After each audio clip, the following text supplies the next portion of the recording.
Hello and welcome to Cinematography. I'm Don Perignon, saving you from getting ripped off. And welcome once again to Giant Robot Month.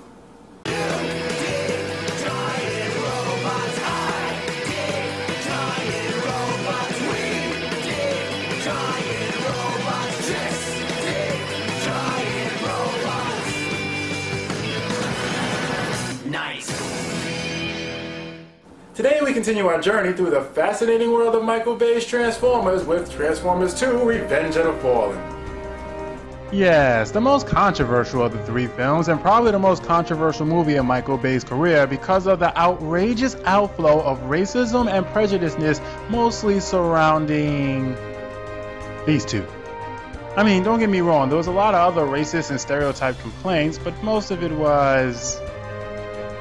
But the thing is, even without the blatant offensiveness, don't worry, I'm gonna touch on as many as I can. There's a lot to be offended by this movie. This still isn't a good film. Naturally, I'm going to point out why. I mean, that is why you're here, right? For me to show you why you're wrong. So sit back, relax, and prepare yourselves for a huge loss in your IQ levels.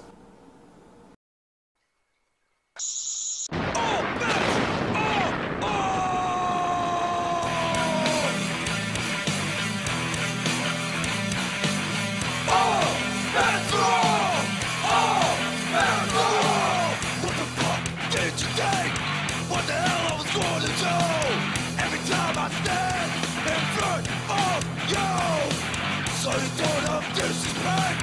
How far can you take that bullshit? Now it's time to get this shit on. Oh, that's wrong. Oh, that's wrong. Oh, that's wrong.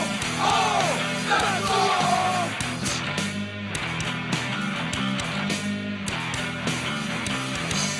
All bets are All bets are off. Bang! My old friend, do you know the Klingon proverb that tells us revenge is a dish that is best served cold? It is very cold in space. So the movie starts out with a narration given by Optimus Prime. Again. Couldn't think of anything more original, huh? Earth, birthplace of the human race. A species much like our own, for in our quest to protect the humans, a deeper revelation dawns. Our worlds have met before. The first time, it was on a successful television program that was way better than this. He then goes on to say that the Autobots have aligned themselves with the US government to hunt down Decepticons in a covert unit known as NEST, which coincidentally is also an acronym describing Michael Bay's familiarity with the series. We get to see some new Autobots who don't even get a proper introduction as they track down some Decepticons in Beijing.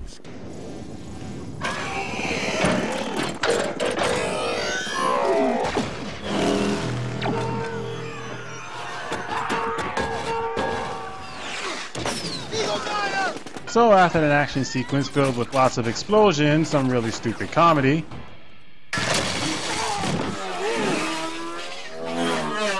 millions of dollars in property damage, and the death of a couple of hundred people, the Decepticons are finally stopped and we're given a hint to the title of the movie. Any last words? This is not your planet to rule. The fallen shall rise again. Not today.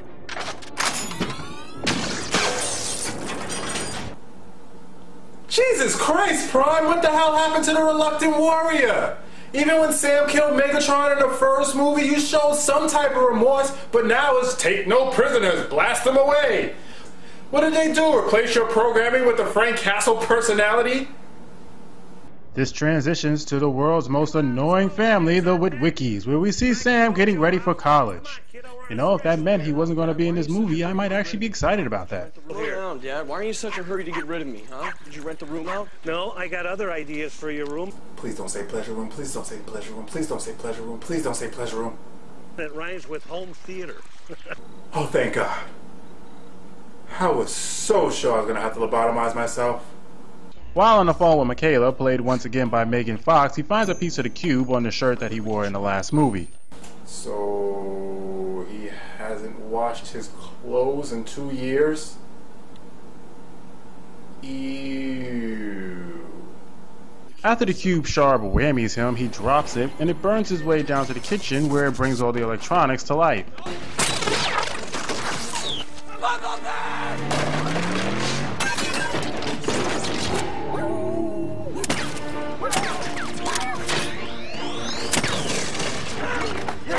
Get in the garage. No! I'm about to have a nervous breakdown. Just go in the garage quietly, please. Probably has a point. Sam was the one who called him, and then he's gonna get pissed at him because he doesn't like his methods. I mean, there's being an asshole, and then there's Sam's level of being an asshole. By the way, I couldn't help but notice that he has no human friends. I wonder why. Oh, and Bumblebee can't talk again because it was so amusing in the first movie. No, it fucking wasn't. After giving Michaela a cube shard and telling Bumblebee he can't come with him to college for some unknown reason, we cut back to the Autobots back at the nest base. And here we meet the most controversial characters in 2009, Mudflaps and Skids, or as I like to call them, the not-so-nice racial stereotype bots. I bet you thought I was going to say bots, didn't you? Yeah, baby, it's upgrade time. Time to get my sexy on with green. Green? No, green is mine. I'm called green. I hate this. It is revolting. The human side of Ness is run by Lennox from the first movie. Well, this ought to be interesting. Seeing the way his family, his whole motivation for surviving in the first movie, deal with him being on a task force that teams up with giant alien robots to hunt down other giant aliens.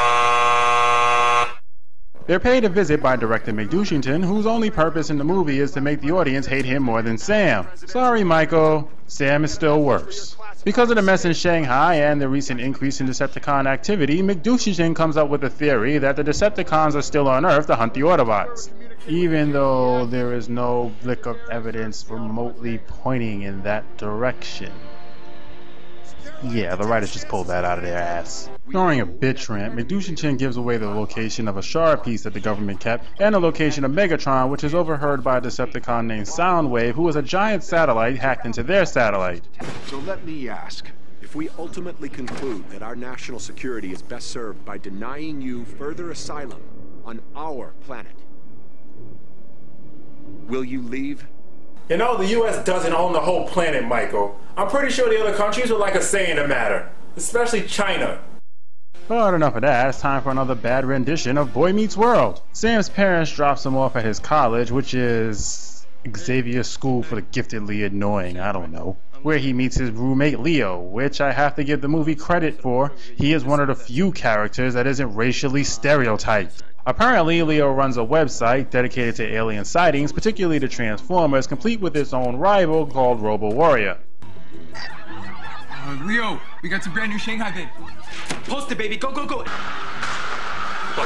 you see that? Did you see Look at this. Half of Shanghai gets wrecked and China says gas leak. Don't believe the hype, bro. Just like the alien robots in LA 2 years ago that everyone covered up. They covered it up. Giant robots in a major city, and they covered it up. Billions of dollars in property damage, and they covered it up. Thousands of witnesses, and they covered it up!